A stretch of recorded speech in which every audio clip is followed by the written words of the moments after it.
नमस्कार दोस्तों, फतेह क्लासेस में आपका स्वागत है। आज हम विदुर नीति भाग 9 का अध्ययन करेंगे। विदुर नीति महाभारत के उद्योग पर्व से ली गई है और यहाँ पर हम विदुर नीति के प्रथम अध्याय का अध्ययन करेंगे। श्लोक संख्या 46 देखेंगे। यहाँ पर जो है महात्मा विदुर धृतराष्ट्र को उपदेश दे रहे हैं कि संत का स्वभाव कैसा होता है, वह असंत किस स्वभाव के होते हैं। तो इसके विषय में यहाँ बताया गया है। अब हम श्लोक संख्या 46 देखेंगे। गतिर आत्मवतां संतः संत एव सतां गतिः असतां च गतिः संतो न त्वं संतः सतां गतिः। इस प्रकार अब हम इसके शब्द अर्थ देखेंगे। गति मीन्स सहारा देने वाला, आत्मवताम यानी मनस्वी लोगों के, संत है यानी सज्जन पुरुष, संत एव यानी सत्पुरुष ही, सताम यानी सज्जन पुरुषों का, गति ही यानी जरिया है या माध्यम है, असताम च और दुष्ट लोगों के, गति ही यानी पंथ या मार्ग, संत है यानी अच्छे लोग, न यानी नहीं, तू मीन्स तू, तो असंत है यानी असज्जन, सताम गति ही सज्जनों का फल है। यहाँ पर इसका अन्वय इस प्रकार से होगा। संत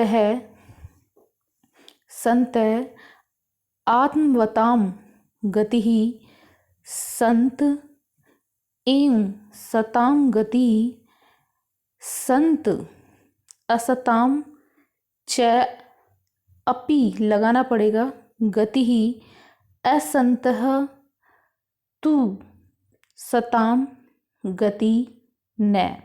यहाँ पर इसका अनुवाद इस प्रकार से होगा कि मनस्वी जो पुरुष है उनको सहारा देने वाले संत है और संतों को भी सहारा देने वाले संत ही हैं, दुष्टों को भी सहारा देने वाले संत हैं, पर दुष्ट लोग संतों को सहारा नहीं देते हैं। यहाँ पर संसार में दो प्रकार के मनुष्य होते हैं, संत व असंत।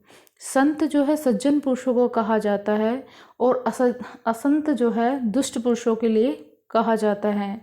यहाँ पर सज्जनों की ये विशेषता है कि समय आने पर जो है सभी को सहारा देते हैं और सभी की कठिनाइयों में ये काम आते हैं।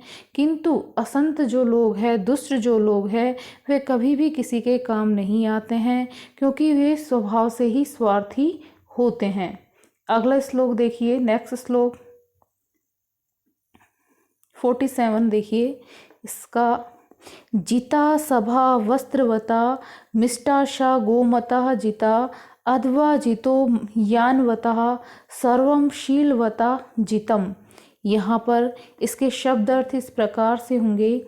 जिता यानी जीत लेता है, सभा यानी सभा को, वस्त्रवता यानी अच्छे वस्त्र धारण करने वाला, मिष्टाशा यानी मीठे स्वाद की इच्छा को, गोमता गाय रखने वाला, जिता यानी जीत लेता है, अध्वा यानी मार्ग को, जितहा यानी जीत लेता है, यानवता जिसके पास रथ आदि सवारी होती है वह, सर्वम यानी सब पर, शीलवता यानी शीलवान पुरुष, जितम यानी विजय प्राप्त कर लेता है। यहाँ पर इसका अन्वय इस प्रकार से होगा।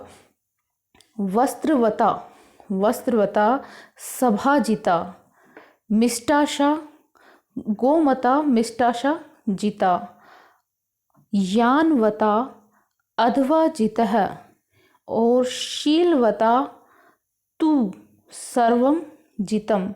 यहाँ पर इसका अनुवाद इस प्रकार से होगा कि अच्छे वस्त्र वाला सभा को जीत लेता है, अर्थात अपना प्रभाव जो है जमा लेता है, और जिसके पास गाय है वह मीठे स्वाद की आकांक्षा को जीत लेता है, और सवारी से चलने वाला मार्ग को जीत लेता है, यानी जल्दी समय को तय कर लेता है, अपने मार्ग को जल्दी में तय कर लेता है। सवारी से चलने वाला मार्ग को जीत लेता है और शीलवान पुरुष सब पर विजय पा लेता है।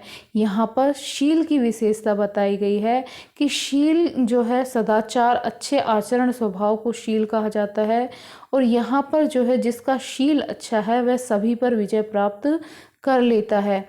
यहाँ पर जो है चरित्र की विशेषता पर बल दिया गया है कि शीलम ही सर्वस्य नरस्य भूषणम। यहाँ पर इस प्रकार से शील ही जो है मनुष्य का जो सर्वश्रेष्ठ आभूषण बताया गया है। इस प्रकार से यहाँ शील की विशेषता का वर्णन किया गया है। अब हम श्लोक संख्या 48 देखेंगे। शीलम प्रधानम पुरुषे तद यस्य प्रणश्यति न तस्य जीवितेन अर्थे न धनेन न बंधुभिः। इसके शब्दार्थ इस प्रकार से होंगे। शीलम यानी अच्छा आचरण ही, प्रधानम यानी श्रेष्ठ गुण, पुरुषे यानी मनुष्य में, तत्व मीन्स वह, यस्य यानी जिसका, इह मीन्स इस संसार में, प्रणश्यति यानी नष्ट हो जाता है, न यानी नहीं, तस्य यानी उसका, जीवितेन यानी जीवन से, अर्थ यानी प्रयोजन, न धनेन धन से भी नहीं, न बंधु भी और बांधवों से भी नहीं। यहाँ पर इसका अन्वय इस प्रकार से होगा। पुरुषे शीलम, शीलम प्रधानम तत् यस्य इह प्रणश्यति तस्य न जीवितेन न धनेन न बंधुभिः। अर्थ है इस प्रकार से, इसका अनुवाद इस प्रकार से होगा कि पुरुष में शील ही प्रधान है और जिसका वह नष्ट हो जाता है, इस संसार में उसका जीवन, धन और बंधुओं से कोई प्रयोजन सिद्ध नहीं होता है। यहाँ पर शील या सदाचार की महत्व को बताया गया है। इसकी जो है शील के नष्ट हो जाने पर मनुष्य का जो है जीवन से, धन से और बांधवों से कोई प्रयोजन नहीं रहता। अतः यहाँ पर चरित्र को महत्व दिया गया है कि चरित्रहीन होना, सदाचार से पतित होना, अच्छे कार्य न करना जो है शील भ्रष्ट जो है मनुष्य, उसके लक्षण है। और यहाँ पर शील के महत्व को बताया गया है कि शील जो चरित्र है वही सबसे मतलब श्रेष्ठता का गुण माना गया है। चरित्र के लिए शील गुण की प्रधानता बताई गई है कि जिसका यदि चरित्र ही भ्रष्ट हो जाता है तो उसके जीवन में धन का, बंधु बांधवों का और जीवन से उसका कोई प्रयोजन नहीं रहता है। अब हम श्लोक संख्या 49 देखेंगे।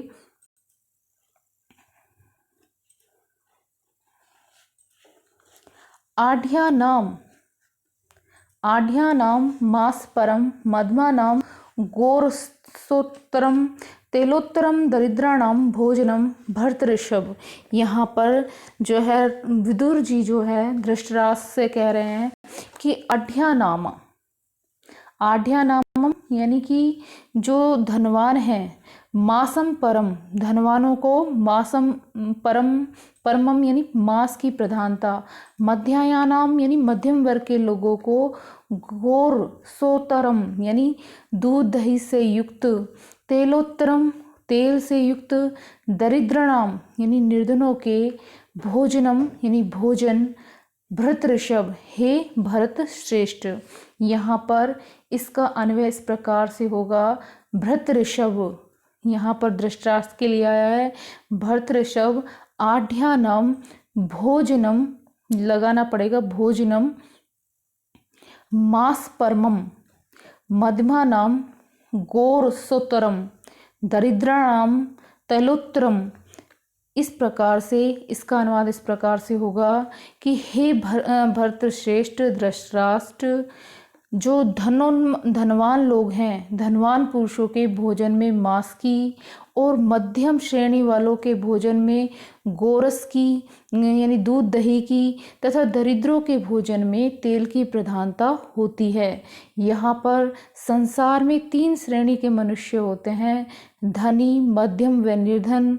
इन तीनों के भोजन की विशेषता यहाँ बताई गई है कि संपन्न लोगों के भोजन में तो मांस की प्रमुखता होती है, वह मध्यम श्रेणी के जो लोग हैं उनके भोजन में दूध दही की प्रधानता होती है और गरीबों के भोजन में तेल की अधिकता होती है। अब हम श्लोक संख्या 50 देखेंगे। 50।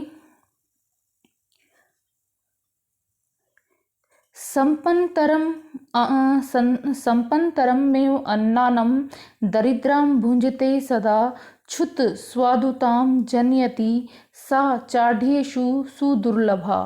यहाँ पर इसके शब्द अर्थ इस प्रकार से होंगे। संपन्नतरम यानी स्वादिष्ट, एवं यानी ही, अन्नम यानी भोजन, दरिद्र यानी निर्धन जो है, निर्धन लोग, भुंजते यानी खाते हैं, सदा यानी हमेशा, क्षुत है यानी भूख, स्वादुताम यानी स्वाद के लिए, स्वाद को, जन्यति यानी उत्पन्न करती है, सा मीन्स यह भूख के लिए आया, सा वह भूख, च मीन्स और, आढ़्येषु यानी धनवान लोगों के लिए, सुदुर्लभा यानी कठिनाई से प्राप्त होती है।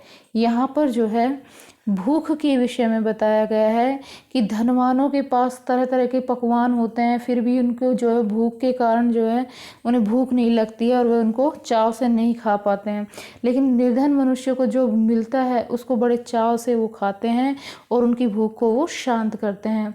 तो यहाँ पर देखिए इसके जो है अन्वय इस प्रकार से होगा। दरिद्रः सदा संपन्नतरम अन्नम एवं भुंजते ही क्षुतः स्वादुताम जनयति सा च आढ़्येषु सुदुर्लभा। यहाँ पर इसका हिंदी अनुवाद इस प्रकार से होगा कि दरिद्र पुरुष जो है सदा स्वादिष्ट भोजन करते हैं, क्योंकि भूख उनके भोजन में स्वाद को उत्पन्न कर देती है और वह भूख धनियों के लिए सदा दुर्लभ होती है।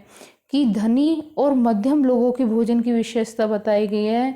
इसका तात्पर्य है कि धनवान लोगों को कड़ाके की भूख नहीं लगती है, इसलिए उन्हें स्वादिष्ट भोजन में भी जो है उन्हें आनंद नहीं आता, लेकिन जो निर्धन पुरुष है उन्हें अपना भोजन जो है हमेशा स्वादिष्ट लगता है और भूख जो है उनके भोजन में स्वाद को उत्पन्न कर देती है। धन्यवाद दोस्तों।